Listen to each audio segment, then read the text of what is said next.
Boys and girls, I'm back today to share with you America in 1812 Part 2. So this is just to refresh your memory on stuff that was going on in America back in 1812 before we decided to declare war. So here we go. After the Revolutionary War, each of the first three presidents of the United States wanted the United States and Great Britain to be friends again. Even before the Napoleonic Wars began, George Washington had tried to establish a peaceful relationship with the British.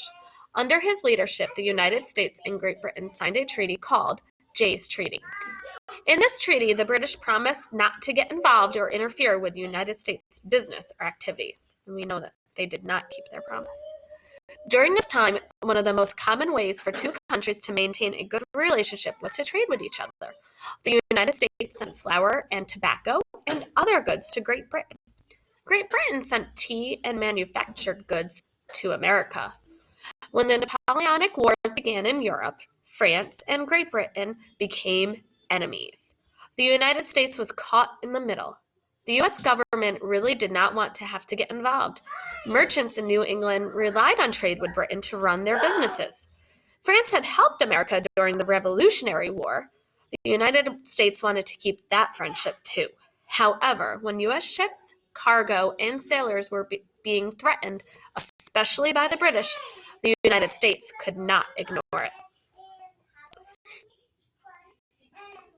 You might think that what was happening at sea was enough to drive the United States to go to war with Great Britain, but there were even more problems on American land. Even though Britain had lost the 13 colonies to America, it still had control of land in the northern Great Lakes region and the northwestern territories. Britain also controlled part of what is now Canada. The British had forts and outposts along the United States and Canadian border. Most Americans during this time were farmers. Many settlers were moving west in search of land to farm. Remember, that was westward expansion. The United States government began to suspect that the British were interfering with Americans who were settling in the northern territories, especially in the Ohio River Valley and the Indiana Territory. They believed that Britain was using the outposts in Canada to help Native Americans who were fighting to defend their land from settlers. So one of the questions here is, in 1812, what job did most Americans have? We just read that they were farmers, and I know you guys read that the other day.